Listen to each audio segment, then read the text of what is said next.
13 directeurs départementaux de jeunesse et 21 youth reporters formés sur la pratique et les techniques de plaidoyer. Ces jeunes formateurs seront outillés pour mieux suivre les jeunes leaders dans leur démarche de prise de décision, celle d'identifier les solutions novatrices aux problèmes sociaux des jeunes. Un formateur, il doit avoir d'abord les compétences techniques, les compétences relationnelles, les compétences aussi, l'expertise de savoir rendre.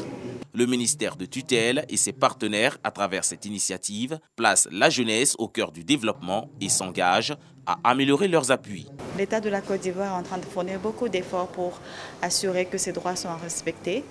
Il reste des efforts à faire et les résultats, nous ne pouvons pas les atteindre sans les jeunes. Nous savons qu'ils évoluent dans un environnement qui est vraiment exposé à beaucoup de fléaux sociaux. Et il est important qu'ils aient des formations qui leur permettent d'être résilients. Il est aussi important, afin de faire entendre leur voix dans la communauté, d'avoir tous les outils.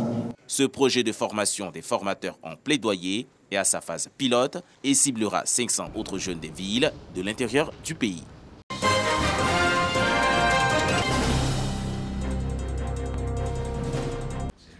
Les personnes concernées sont les femmes et les jeunes filles.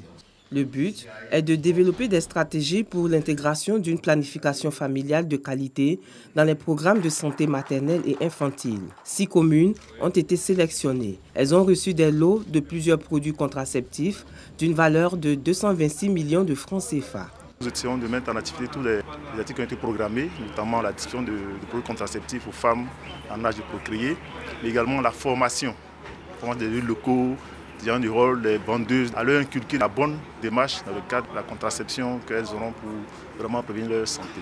Le projet TCI, The Challenge Initiative, consiste à répondre aux questions sur la santé de planification familiale concernant les femmes de 15 à 49 ans. Nous avons bien voulu offrir ces méthodes-là à l'UVICOSIC et aux mairies et aux districts sanitaires. Ces produits contraceptifs vont permettre d'organiser convenablement les journées spéciales d'offres gratuites de méthodes contraceptives. Dans sa mise en œuvre, les mairies et les centres de santé ont élaboré le projet en partenariat avec les bailleurs.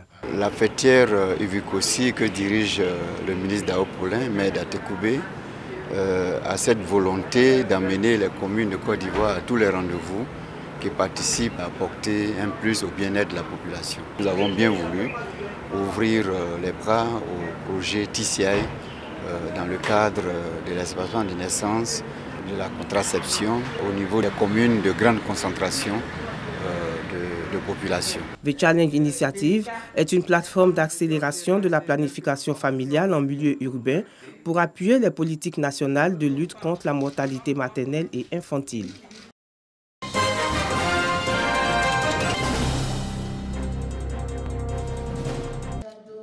Pour le lancement de ces activités, Oumecherouba Nkechi Emeroua, présidente de l'ONG Femmes Veuves d'Afrique, a présenté à travers une projection vidéo l'organisation non gouvernementale qu'elle dirige depuis 17 ans. L'ONG Femmes Veuves d'Afrique œuvre dans le domaine des veuves, des orphelins, qui parlent de veuves, parlent des orphelins et puis aussi des favorisés de la société. Nous avons fait une formation au niveau de les veuves pour éclairer, pour sortir ces veuves qui vivent dans l'ignorance, pour comment elles peuvent s'en sortir.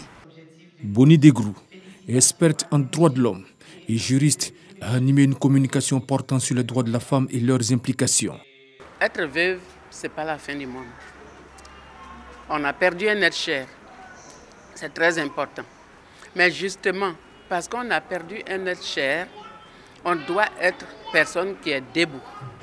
Parce que désormais, on est à la fois père et mère, oncle et tante. Et donc, on a plusieurs responsabilités. Pour la présidente de l'ONG Femmes Veuves d'Afrique, le travail reste un facteur déterminant d'émancipation des femmes.